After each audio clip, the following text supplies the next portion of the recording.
Hola estimadas y estimados, es una alegría para nosotros como Oficina de Clima Laboral estar nuevamente con ustedes mediante una nueva cápsula de salud emocional. Hoy junto a mi compañero Javier hablaremos de la depresión como enfermedad, sus características generales, las causas más comunes de su padecimiento y cómo podemos ir trabajando en nuestra emocionalidad para prevenir su ocurrencia. Y si ya la padecemos, cómo poder superarla. Lo primero que hay que saber es en términos simples, existirán básicamente dos tipos de depresiones. Las depresiones crónicas de origen biológico, causadas por desequilibrios en los químicos cerebrales, y por otro lado las depresiones circunstanciales y temporales que se generan por situaciones que impactan nuestra emocionalidad y nos hacen sentir deprimidos. Las primeras, las de origen biológico, son el porcentaje menor correspondiendo a un grupo muy reducido de personas que padecen este tipo de alteración. Estas generalmente requieren de tratamientos farmacológicos permanentes y terapias psicológicas para conseguir un estado óptimo de bienestar personal. El segundo grupo de depresiones son las más comunes hoy en día, afectando a un gran número de personas en el mundo, las cuales requieren principalmente de psicoterapia especializada en salud emocional para su mejoramiento con soporte en muchos casos de medicamentos como complemento para potenciar los resultados exitosos de los procesos psicológicos, el cual es el elemento central de su superación. Así es, Javier, muchas veces confundimos sentimientos como el cansancio, la tristeza o incluso el aburrimiento con la depresión.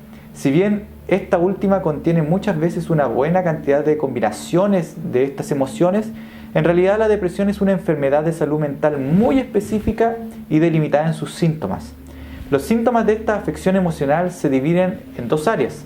Por un lado, los síntomas psicológicos y conductuales, y por el otro, los síntomas físicos más frecuentes asociados a la depresión.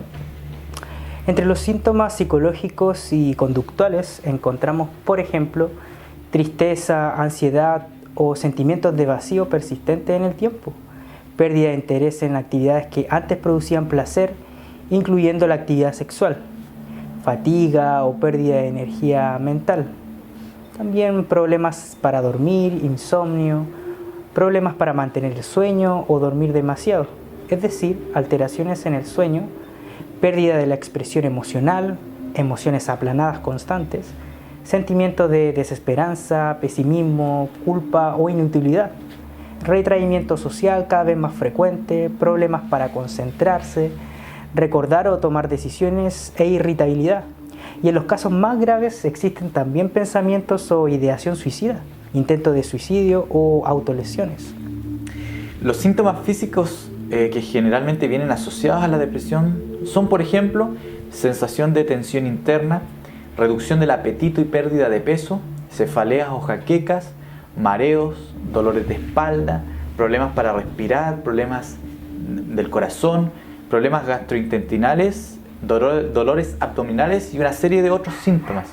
Obviamente, si estamos presentando alguno de estos síntomas, no quiere decir que sí o sí estemos experimentando una depresión, porque en muchas oportunidades es normal experimentar más de alguno de estos malestares físicos y emocionales.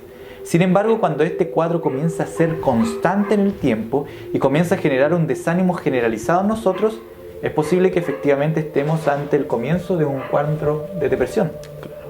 Lo principal en todo esto es poner atención a una característica que es como el pegamento de todos estos síntomas en un cuadro depresivo, la cual le otorga la particularidad de este trastorno emocional. Nos referimos al concepto de desinterés vital. La depresión en sí es un desinterés general en la vida, es un desánimo totalitario que cada vez abarca más aspectos en nuestra vida.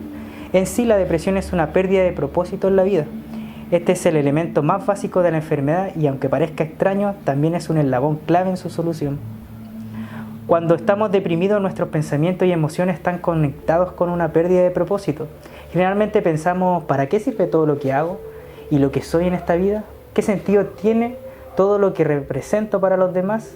Y podríamos agregar más de estos pensamientos poco sanos. Estas preguntas comienzan entonces a darnos vueltas y vueltas en nuestra cabeza y empiezan a generarnos una serie de sensaciones mentales y corporales que retroalimentan la sensación de desánimo y por ende crece la falta de propósito en nuestra vida. Esta es la base psicológica de la depresión de hoy en día. Y si a esto agregamos el bombardeo mediático que recibimos a diario, donde se nos vende una serie de estereotipos sociales que debemos alcanzar como exigencias personales, lo cual en realidad muy pocas veces podemos concretar en la vida real, entonces esta sensación de falta de propósito se vuelve realmente intolerable. Algunos de estos estereotipos implantados en nosotros por los medios de comunicación pueden estar relacionados con los cánones de belleza, con la fama, la riqueza, el intelecto y una serie de otros elementos que nos ahogan en exigencias, fantasmas de cómo debemos construir una vida con propósito según dicta la industria económica imperante hoy en día. Entonces nuestras mentes se ven bombardeadas por estas ideas que, al ser comparadas con nuestra realidad, muchas veces hacen que nos sintamos desdichados y que perdamos las ganas de ser felices, pues sentimos que no tenemos los elementos necesarios para conseguirlos. La buena noticia en todo esto es que todas estas exigencias enseñadas por la industria y los medios de comunicación son simplemente una ilusión. La vida no es así y la felicidad real y natural no se consigue siguiendo este tipo de filosofía de vida. En realidad, conseguir la plenitud y la realización vital es mucho más simple de lo que nos han enseñado toda nuestra vida. La felicidad es algo para lo cual los seres humanos venimos predispuestos a conseguir, solamente que en el camino y con todo este bombardeo de filosofías de vida comerciales, la hemos perdido completamente de vista. Interesante, Yalim, pero como siempre las preguntas que nos interesan responder de forma práctica son: ¿cómo hacemos entonces para poder construir un propósito de vida saludable, realista y natural que nos permita sentirnos motivados y felices con quienes somos y con lo que hacemos independientemente de las circunstancias que estemos viviendo? Esa es la cuestión más importante de todas, Javier. Lo que veremos de aquí en adelante es precisamente la forma en cómo podemos deshacernos de esos pensamientos irreales que hacen que caigamos en una escalada de sensaciones que poco a poco nos pueden arrebatar la alegría de vivir y la motivación de disfrutar de nuestras vidas. Entonces, estimadas y estimados, lo más importante que podemos aprender de esta realidad es que no necesitamos de mucho para ser felices. Sí, así tal cual como lo oye. Como seres altamente adaptables a prácticamente todo, básicamente necesitamos de los elementos más esenciales de subsistencia para poder construir nuestra felicidad, los cuales serían básicamente el agua, la comida y el amor. Este último como concepto general en la vida, no solo el amor de pareja. Prácticamente todo lo demás no lo necesitamos, sino más bien lo podemos desear o anhelar, pero no necesitar imperativamente, para tener la oportunidad de ser felices. Esta sería la forma más saludable de percibir nuestra existencia. Aprender a delimitar muy bien cuáles son las cosas que necesitamos y cuáles son las que deseamos para construir un propósito en la vida. ¿Por qué esto es importante?